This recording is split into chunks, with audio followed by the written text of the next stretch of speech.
It's ecstasy. Say yes. So now you're training her into immorality. Your child, your 12-year-old sister or your daughter, she's being trained. Now I'm asking this story, what is the moral of the story? What is the moral behind that story? What lessons does your sister learn or your daughter learn from that? That this is life. That they're cohabiting with the father? That this happened. No. This is life. This happens. No. That there is sin in this world. Yes.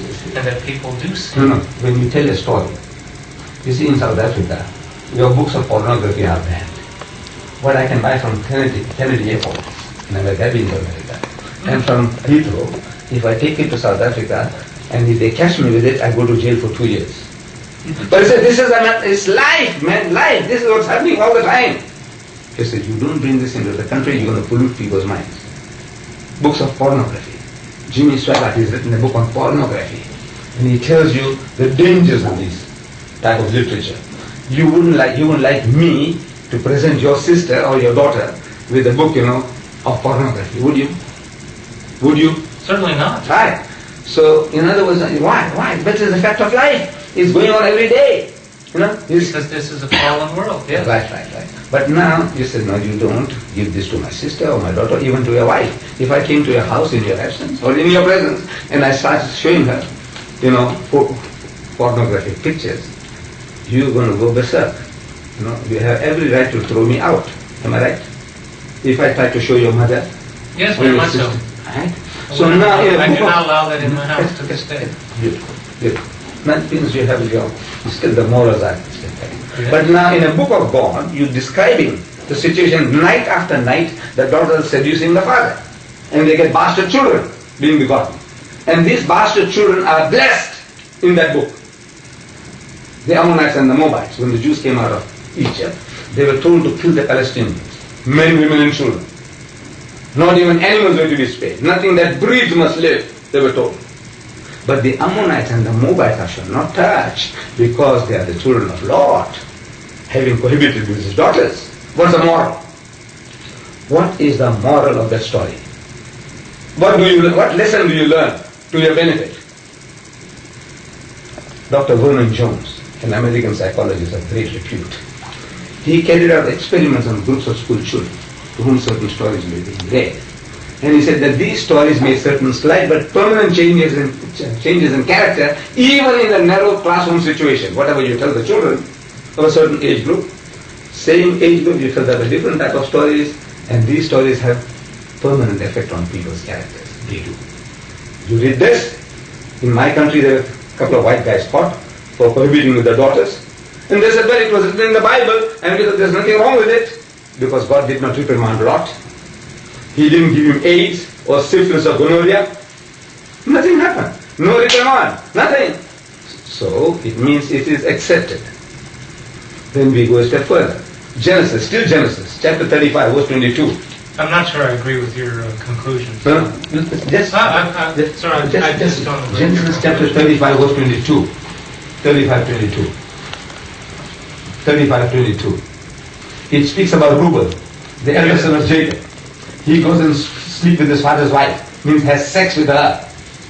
I understand what that means. Yeah. Right.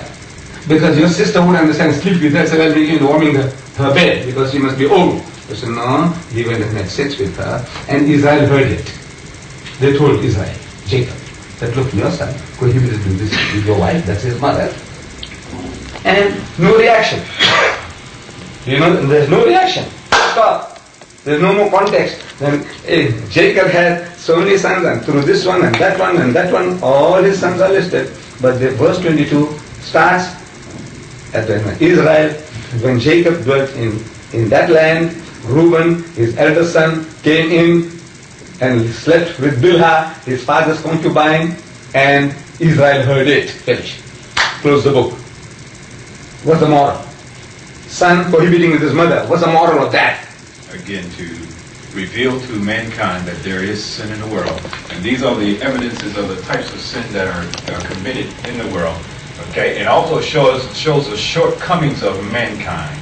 And in showing the shortcomings of mankind, that they are indeed in need of cleansing from their perverted ways. Does it say that? Okay? You see- Oh, throughout the word, No, yes, wait, it does.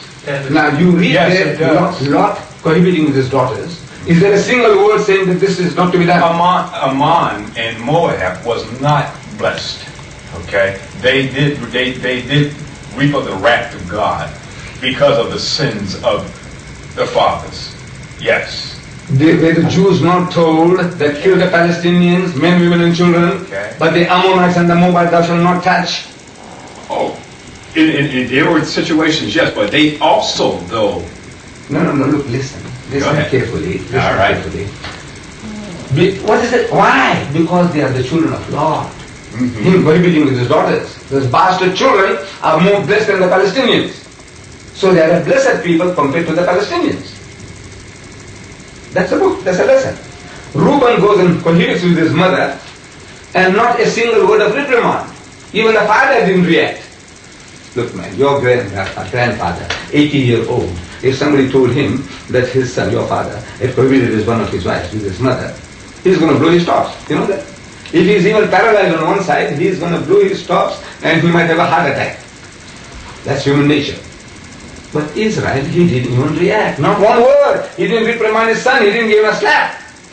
So you bloody rascal, what the hell you are? What do you do to your cohabit with your mother? There are so many whores in the world, prostitutes. Damn it all, you leave them and you go and sleep with my wife, with your mother. Not one word. Then still Genesis. Still Genesis. Don't go out. The types and types of incest. Look, this is a textbook on incest. The types that you can commit. 1 second. Chapter 38 speaks about Judah, the father of the Jewish race. He's going to Timnah to shear his sheep. Chapter 38 verse 15. Chapter 38 verse 15. Judah, the father of the Jewish race, is going to Timnah to shear his sheep. On the way he sees a woman sitting by the roadside. He thinks she's a harlot, Yes. the whore, the hooker. Yes. So he comes up to her and he says, allow me to come in unto thee, means let me have sex with you. Yes. So she said, what will thou give me? He said, I'll give you a kid from the flock. A goat kid. Yes. He said, what guarantee that I will give it? You know, you enjoy sex and you go away and you don't send the kid, then I lost out. He said, I want some guarantee, pledge. She said, what pledge do you want? He says, your signet, your ring, and your bracelet. Yeah. That's They used to correct. wear bangles those days. And your rod that he was holding in his hand. Correct. So the old man gave it to her and he cohabited with his daughter-in-law and immediately he made her pregnant. Twins in her womb. Yes, that's correct. Right? And these twins, the details that is given how they were born. You know, one puts out his hand through his mother's hole and the nurse ties a scarlet thread. That's all written there. Yes. Right? And that guy pulls his hand back inside and then comes out the other guy. So she calls his name Fares. Fares means the guy who breaks the queue, who pushes people aside. And then came out his brother with the scarlet thread called Zara, because Zara means red in Hebrew. Zara means red in Hebrew, because he had the scarlet thread. And these two, children of incest, bastard children, they became the great grandfathers of your God Jesus Christ. That's correct. They are the great grandfathers of your God Jesus. So I'm asking, what is the moral you learn? Children of incest, bastard children of the highest order, you go and commit adultery with somebody else's wife or daughter, that's adultery. But incest is worse than that. This guy committed incest with his daughter-in-law, and the bastard children become the great grandfathers of your God Jesus Christ, of their God, because you don't believe that He's God. Of your Christian God Jesus. Am I correct? Yes. Right. What is the moral of that? I see a couple of purposes there. Yes. Number one, when they tried to have a relationship with the father of two daughters, their purpose was to maintain the seed, and it seems during that time, maintaining the seed of that family was the most important thing. But going back to what you say, you cannot, just because somebody makes a sin, you cannot blame everybody else. And number three is that he wasn't aware of what's going on because he was drunk, and the two ladies did. So you cannot pass the sin to everybody. You should stop it right there. You're right. But now, if you have done something wrong in your army, you make one mistake, you're called up. Am I right? But that's me. Yes, yes. Any soldier, not you only, every soldier, left, right, left. You're out of step, you pull down. Am I right? In your army. your training. Anything you do that's out of line, straight away you're pulled up.